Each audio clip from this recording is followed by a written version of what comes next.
नमस्कार दोस्तों, आप सभी का स्वागत है हमारे YouTube चैनल काव्या ढाकल हरियाणवी संस्कृति पर। आज फिर एक बहुत ही प्यारी सी कहानी आप लोगों के लिए लेकर आई हैं कि शिवजी का सच्चा भक्त कौन है।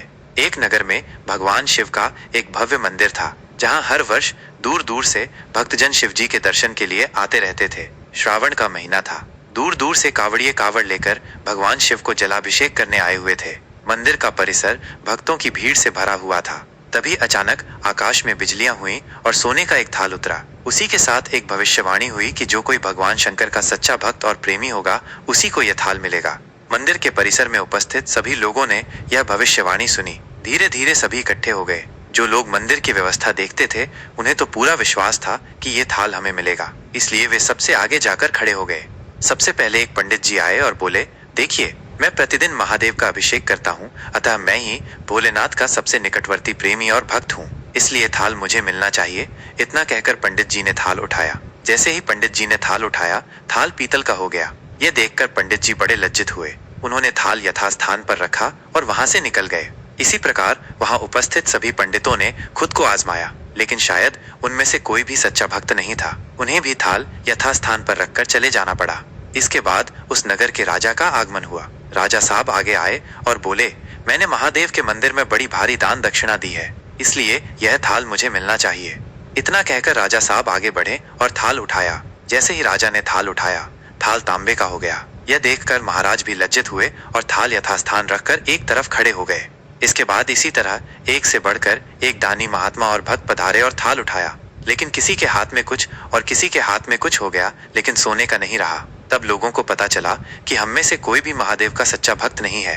उसी समय एक किसान का आगमन हुआ। वो बेचारा महीनों बाद आज चातुर्मास के सोमवार के शुभ अवसर पर शिवजी के दर्शन करने आया था। गरीबी और गृहस्थी के बोझ तले दबा दिन रात खेतों में मेहनत मजदूरी करके अपना और अपने परिवार का गुजारा करता था। अभी रास्ते में आ ही रहा था कि कोई भिखारी मिल गया और कुछ खाने को मांगने लगा। इस किसान को दया आ गई। अपने खाने के लिए जो खाना लाया था, वो उसने उस भिखारी को दे दिया। थाल के बारे में इसने भी सुना था, लेकिन इसने उस ओर कोई ध्यान ही नहीं दिया। सीधा मंदिर में गया और महादेव का पूजन करके बाहर आ गया। परिक्रमा करके जाने को हुआ, तभी पीछे से एक व्यक्ति बोला, भाई, तुम भी थाल को उठाकर देख लो, हो सकता है तुम ही वो सच्चे भक्त हो जिसके लिए ये थाल आया है। किसान को लगा वह व्यक्ति उसका मजाक बना रहा है। किसान ने हंसते हुए कहा, भाई, मैं तो कभी कोई पूजा पाठ भी नहीं करता, महीनों ने एक आध बार मंदिर आ पाता हूँ, मैं कायका का सच्चा भक्त।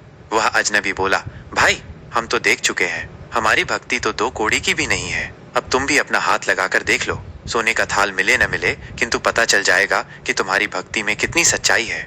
लोगों के बहुत आग्रह करने पर आखिर उस भोले भाले किसान ने जाकर थाल उठा ही लिया। जैसे ही उसने थाल उठाया, लोगों के आश्चर्य का ठिकाना नहीं रहा। सोने का थाल रोशनी से चमचमाने लगा। ये देख सब लोगों में खुशियों की लहर दौड़ गई। सभी लोग उसके जयकारे लगाने लगे और पूछने लगे कि भाई, तुम ही सच्चे भक्त हो, अब हमें भी बता दो कि कैसी भक्ति करते हो जिससे महादेव तुमसे इतने प्रसन्न है। तो किसान बोला, भाई, मैं कोई भक्ति नहीं करता, मैं केवल दिन भर खेतों में काम करता हूँ और थोड़ा समय निकालकर जरूरतमंद लोगों की मदद करता हूँ। इसके अलावा मैं कोई विशेष कार्य नहीं करता। लोग पूछने लगे, तुम लोगों की मदद क्यों करते हो? हंसते हुए किसान बोला, सुकून।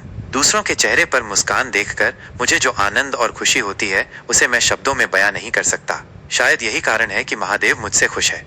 इसलिए दोस्तों, हमेशा याद रखें, सत्कर्म का आरंभ भी आनंद से होता है और अंत भी आनंददायक होता है। दुष्कर्म का आरंभ भी दुख से होता है और अंत भी दुखदायक होता है। आप सैकड़ों मील की यात्रा करके भी दूसरों का दिल दुखाते हैं, तो आपकी वह तपस्या, साधना और महादेव का दर्शन धूल के बराबर है। दोस्तों, कहानी कैसी लगी कमेंट करके जरूर बताना। वीडियो को लाइक व चैनल को सब्सक्राइब जरूर करना। ऐसे ही इंटरेस्टिंग वीडियो देखने के लिए और कहानी सुनाने के लिए हमारे चैनल को सब्सक्राइब जरूर करना। वीडियो को लास्ट तक देखने के लिए बहुत बहुत धन्यवाद।